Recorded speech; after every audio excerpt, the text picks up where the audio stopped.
Habari ya jioni. Salama mkwema. Mambo yanaenda?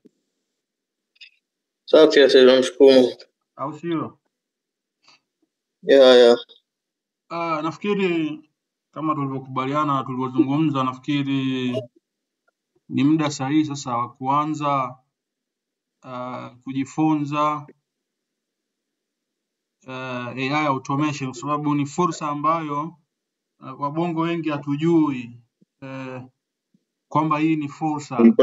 Kama ilivyokuwa haijulikani AI ni fursa kwa namna gani, basi hivyo hivyo pia automation na yenyewe ni dunia nyingine ambayo hatuijui. Kwa hiyo basi tuendelee kupeana yale ambayo tunayafahamu, tuendelee kufahamishana, na inaweza ikawa ni chachu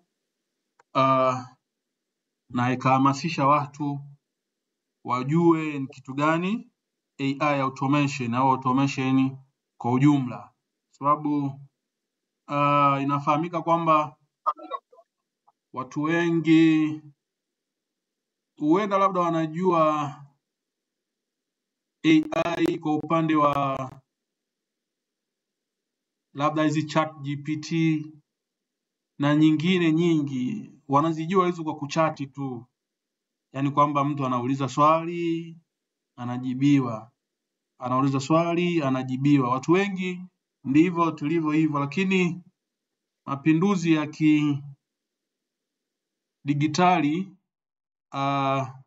yanafanya artificial intelligence au AI iwe ni zaidi ya chatbot, yani kwamba unatuma message na kujibu, kwamba unaweza ukaintegrate ikafanya mambo makubwa zaidi, ikaweza kukufanyia shughuli mbalimbali, ikaweza kutuma message, ikaweza kuandika ripoti, ikaweza kutafuta wateja, yani vitu vingi, ikaweza kukusanyia data za kibiashara, vitu vingi sana, ikaweza kukutengenezea event mbalimbali kwenye kalenda yako, ikakusetia reminder. Kwa hiyo dunia inapoelekea sasa hivi ndio tunapoingia huko. Kwa hiyo itafika muda kwamba watu inaogopeka kwamba inasemwa watu wengi huenda wakapoteza ajira kutokana na mapinduzi ya akili bandia au na automation kwa ujumla. Kwa hiyo wewe ukitumia fursa hii huenda utapiga hatua mbele nyingi kadhaa, ili usikumbwe na hilo jambo ambalo linazungumzwa. Sasa moja kwa moja nafikiri njia nzuri ya kuelekezana na kufundishana hili somo letu, kama kutakuwa kuna swali utauliza, lakini pia nafikiri tutumie njia nzuri. Kama kutakuwa kuna swali, hebu onyesha ishara, sababu unaweza nisione aidha kama umeonyesha mkono au vipi, unaweza labda ukaonyesha ishara yoyote ili nikuruhusu uulize hilo swali lako. Kwa hiyo moja kwa moja tutakwenda kwa kuzama ndani. Sasa hii haya ni maelezo ambayo niliandaa, ambayo yanazungumzia AI automation TZ tutorial, mastering N8N for intelligent workflows. Hii ni tutorial ambayo inajaribu kutuzindua sisi ambao tuna mapenzi ya hivi vitu. Kwa hiyo katika jambo la msingi kabisa inatakiwa tujue kwamba automation ni nini. Automation ni nini?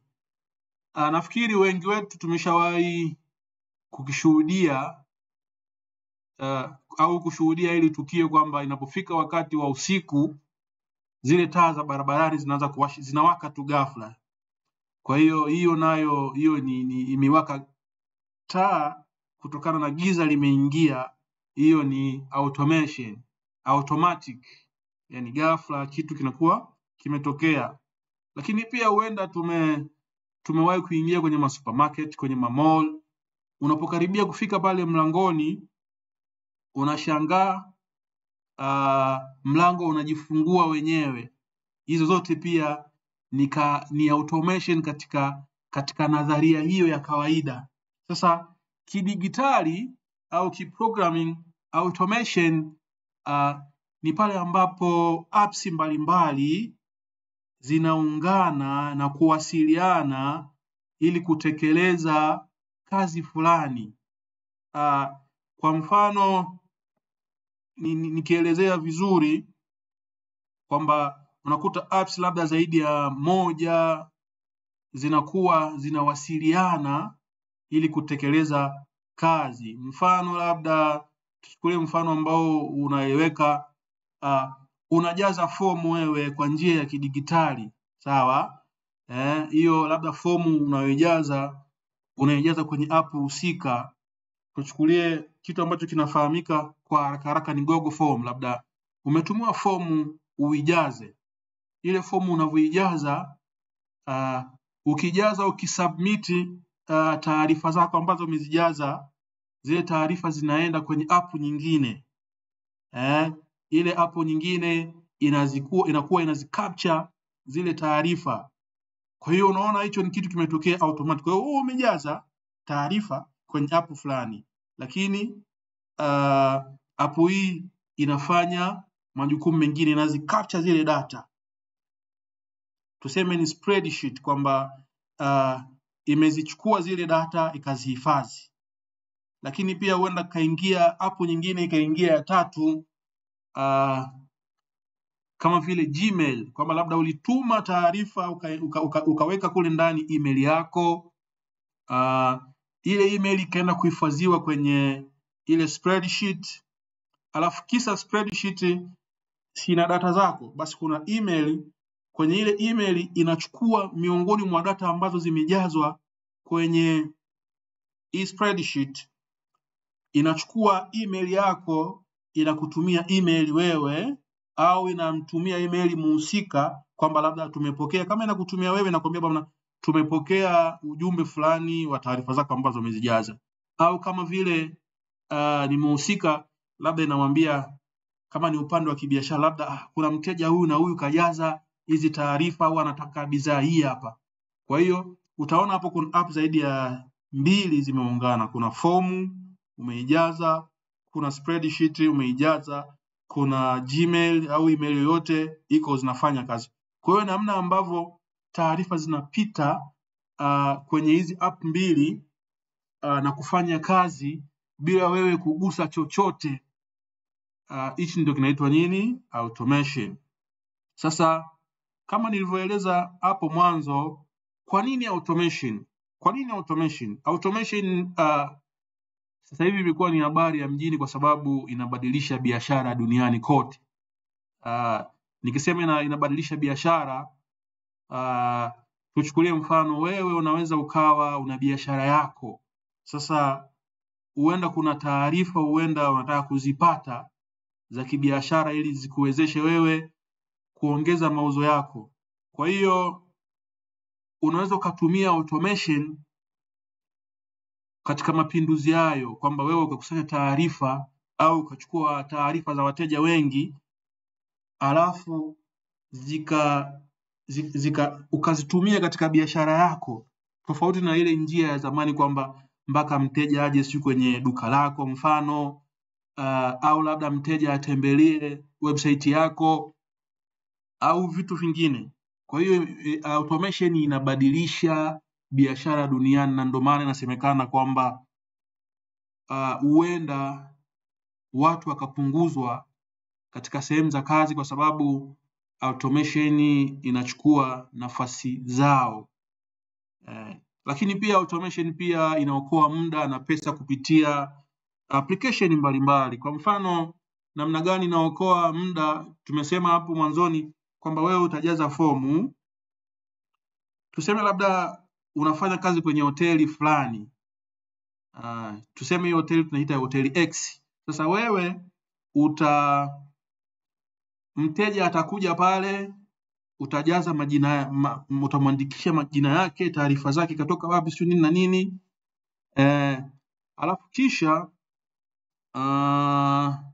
zile taarifa utakwenda kuzihifadhi labda kwenye database maalum au kwenye kitabu maalum.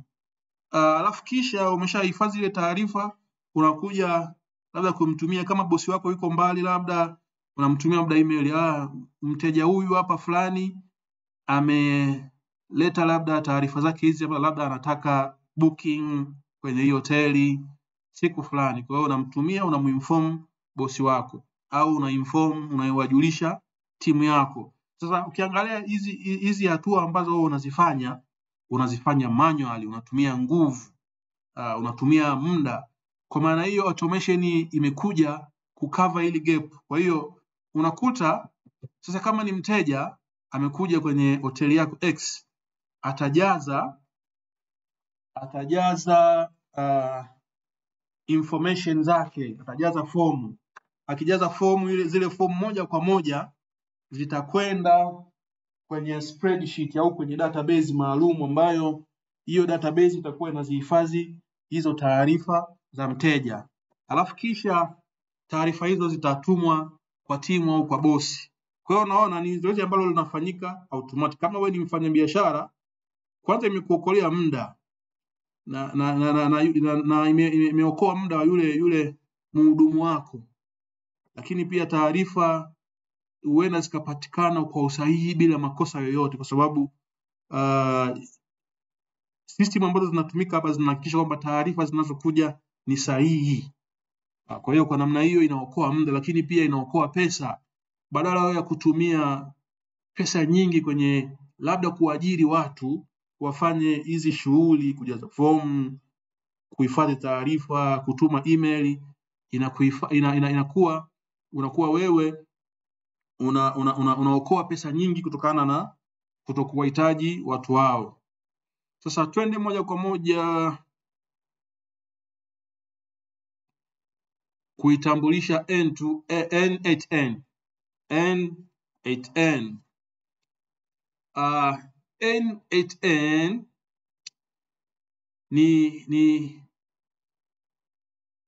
naweza nikaitumia katika lugha nyepesi, ni kwamba ni kama mfano kama wa software,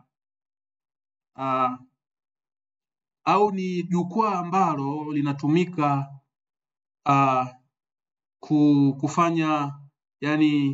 kufanya haya yote ambayo nimeyataja. Tumesema kwamba kuna kujaza fomu, mteja anajaza fomu, alafu wewe unahifadhi taarifa kwenye database, lakini pia kuna email, unaituma email ili iende kwa timu kuwafahamisha kwamba kuna mteja mpya kaja, au email hii hapa ikarudi kwa yule mteja kumfahamisha kwamba tumepokea taarifa zako. Sasa hii N8N ni jukwaa ambalo lina hold hizi workflow, yani hizi task, hizi kazi ambazo zinafanyika, basi N8N ndio inafanya hiyo kazi.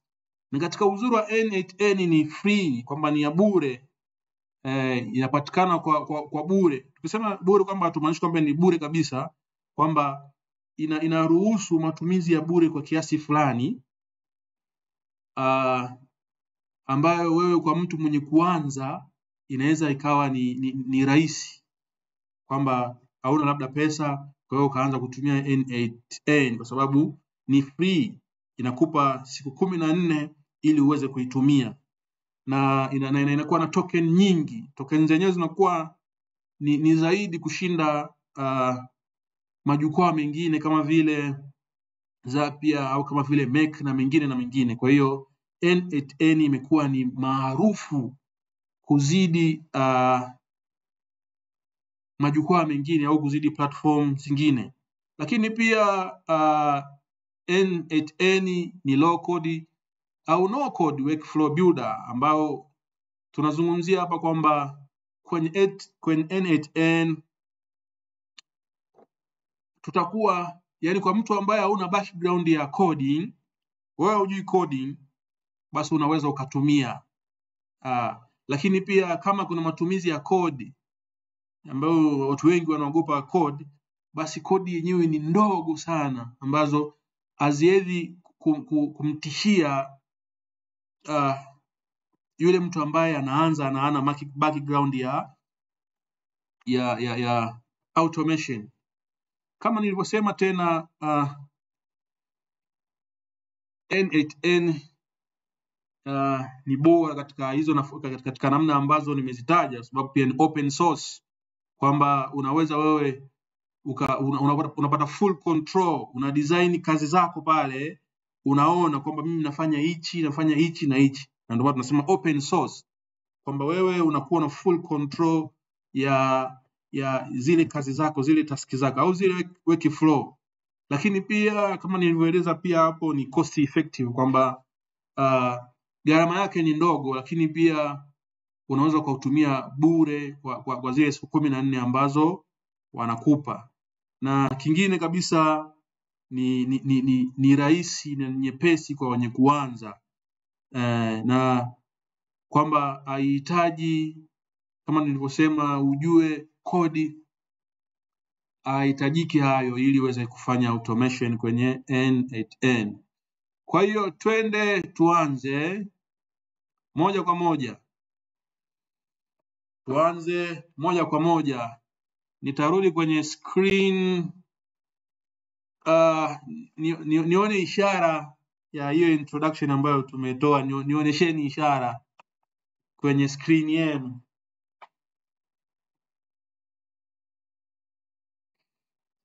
Nafikiri tuko pamoja. Lengo ni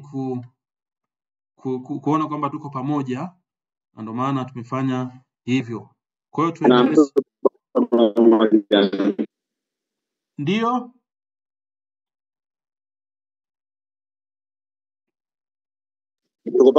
Tuko pamoja. Asante. Tuendelee. Sasa tunakwenda kuingia ndani tuijue sasa hiyo N8N ni nini. Kwanza, hatua ya kwanza, unabidi utembelee N8N Cloud. Hiyo ndio hatua ya kwanza. Lakini kisha pia uta sign up, kujisajili kwa akaunti ya bure. Lakini baada ya hapo pia utamalizia verification mbalimbali. Sawa? Kwa hiyo mimi ninayo hii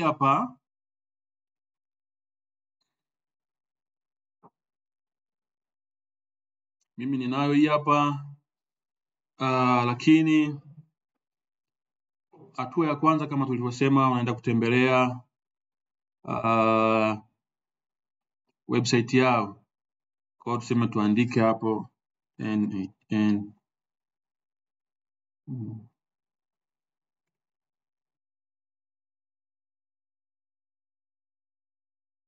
Inaonekana hapo hiyo N8N. Kwa hiyo uta click hapo, uingie ndani. Kisha utajisajili. Utakuja kujisajili hapa, get started for free. Kwa hiyo utajisajili hapo. Kwa hiyo inaonekana hivyo, utajisajili. Sajili jina lako. Kuna vitu vingine sio vya muhimu. Utajisajili hapo mpaka mwisho. Kisha utakuja kuklik hapa free trial. Itakupeleka ndani.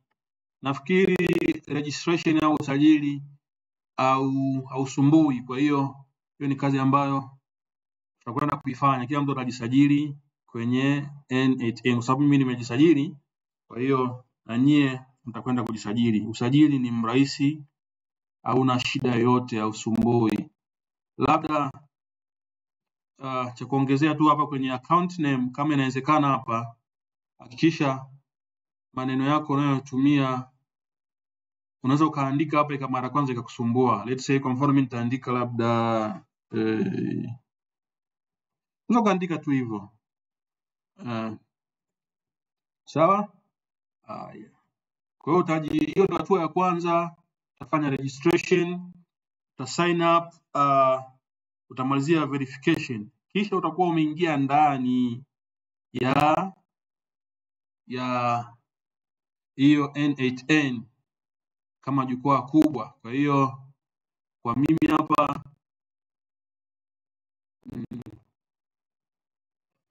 hapa nipo ndani kama inavyoonekana, nipo ndani ya jukwaa la N8N. Kwa hiyo kwenye jukwaa la N8N kuna sehemu kuu 3 ambazo ni za msingi zaidi kuzijua. Kwa hiyo sehemu ya kwanza kama inavyoonekana hapa, hii ni sehemu ambayo labda ni close hii hapa, ni niondoe hichi kitu. Sehemu ya kwanza kabisa inaonekana hii hapa. Hii ni sehemu inaitwa Canva. Kama tulivyoeleza hapa, hii ni Central Canvas. Sawa?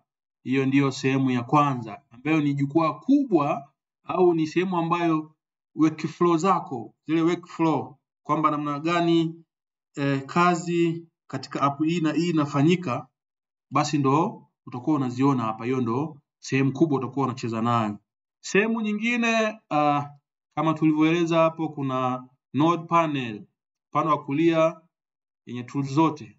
Kwa hiyo ukija upande wa kulia ni upande huu hapa. Kwa hiyo ukiklik hapa hii alama ya jumlisha, utaona sehemu ya node panel inaonekana kabisa hapo, open node panel. Au pia unaweza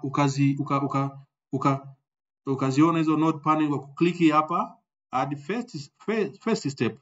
Kwa utaklik upande huu wa kulia, watakuletea node mbalimbali ambazo zipo. Nikisema node nakusudia kwamba ni kama vile app fulani, kama tulivyosema form unajaza, sijui spreadsheet inahifadhi data, kuna email. Kwa hiyo hizo ndio zinapatikana huku. Sawa. Kwa hiyo pia unaweza kaamua utumie, uanze uklik hapa add first. Kwa utaklik hapo itakuletea utajaza. Lakini sehemu nyingine ambayo ni ya umuhimu katika sehemu kuu za jukwaa za N8N ni setting panel, ambayo hii inaonekana kulia baada ya kuchagua node ili configure. Kwa mfano tuseme tumechagua node fulani, kuna zile ambazo nizifuta, control moja nizirudishe. Kwa mfano nimechagua hii node, au niseme nionyeshe namna ya kuzichagua. Kuja tunatafuta labda node ya kwanza, tunasema tuchukue hii hapa, maana hii ni trigger. Sawa, kwa hiyo tuna click. Ukiklik inatokea hapo. Sasa sehemu kuu ambayo nayo ni ya msingi katika mchakato mzima wa N8N workflow, ukiklik hii hapa, ukiklik mfano unapoklik hapo unaingia ndani, kuna sehemu ya setting. Umeona? Hii nayo ni sehemu ya msingi. Sehemu ya msingi. Kwa hiyo tumeona sehemu ya msingi katika sehemu kuu katika N8N. Kuna Canva ambayo ni ya katikati, lakini pia kuna sehemu ya kuadd node kama inavyoonekana hapo, node na add. Lakini pia unapoklik hapa utaona kuna sehemu ya setting. Hizo ndio sehemu kuu za N8N interface. Lakini pia kuna vya kuongezea tu, kuna kitu kama hapa unaweza ukazoom kama unavyoona hivi, ukazoom, lakini pia zoom out, zoom in, zoom out. Lakini pia unaweza ukaiweka vizuri kabisa. Kwa mfano ikiwa labda upande wa huku, unaweza click hapa kawa vizuri, au ukazoom to fit. Kama ikiwa hivi utafanya hivyo. Kwa hiyo hayo ndiyo mambo ya msingi ya kujua kwenye interface, kwenye ile sehemu kuu za N8N. Sasa key concept, yani mambo ya kuzingatia ya msingi, kama nilivyosema, workflow ni process ya kuunganisha nodes ambapo data inapita node moja hadi node nyingine.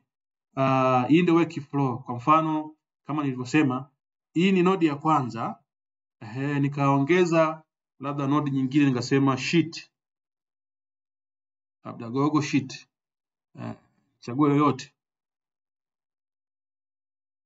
Kwa hiyo sasa workflow ni kitendo cha taarifa kupita kwenye hii node ya kwanza kuja kwenye node ya pili. Hii ndio inaitwa nini? Workflow. Kwa hiyo umekamilisha, na utaona hapa jina maandika my workflow. Kwa hiyo ni ule mtiririko, bado umeunganisha nodes zako, afu taarifa zikawa zinapita, hiyo inaitwa nini? Workflow.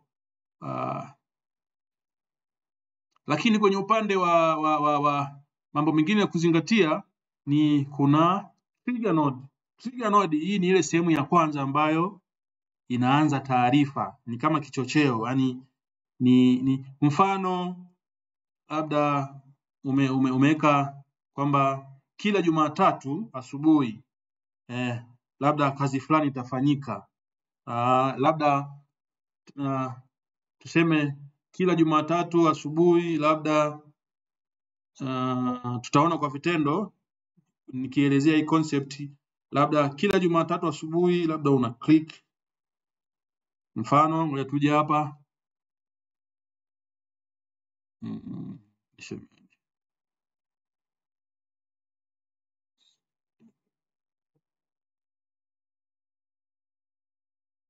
niseme on schedule.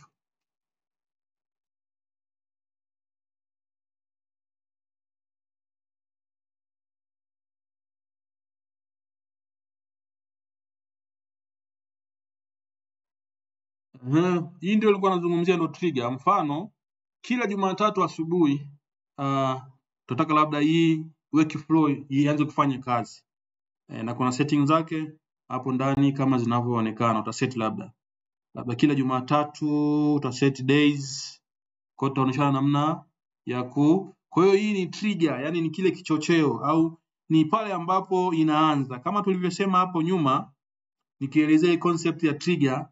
Mfano tumesema inapoingia jioni taa zinawaka.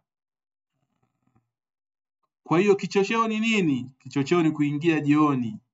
Taa kuwaka, hiyo inakuwa ni tutaona ni action, ni kazi nyingine, yani baada ya kuingia jioni basi kinachofuata taa zinawaka. Kwa kile kichocheo kutokana na kuingia jioni au kuingia giza, hiyo inaitwa nini? Inaitwa trigger.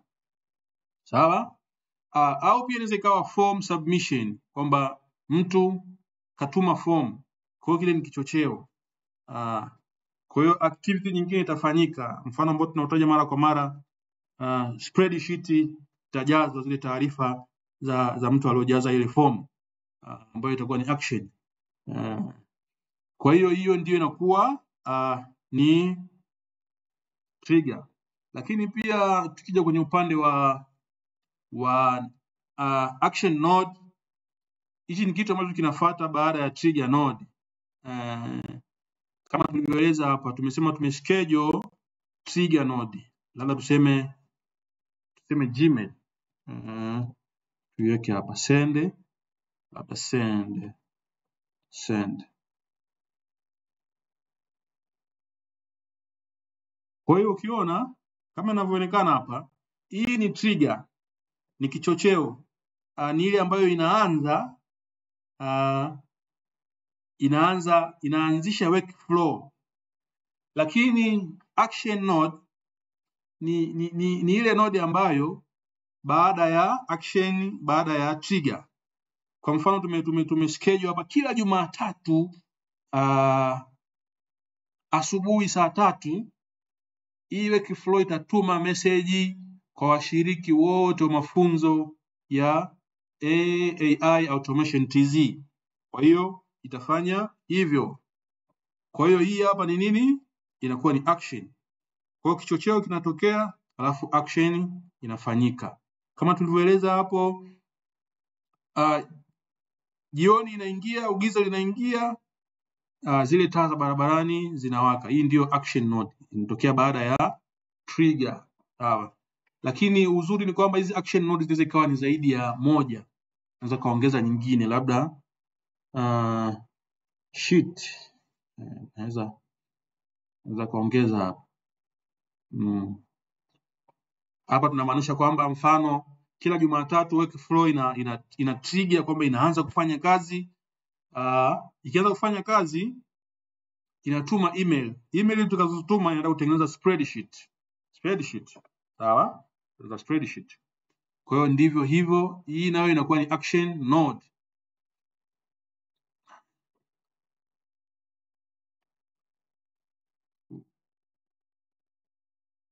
Sasa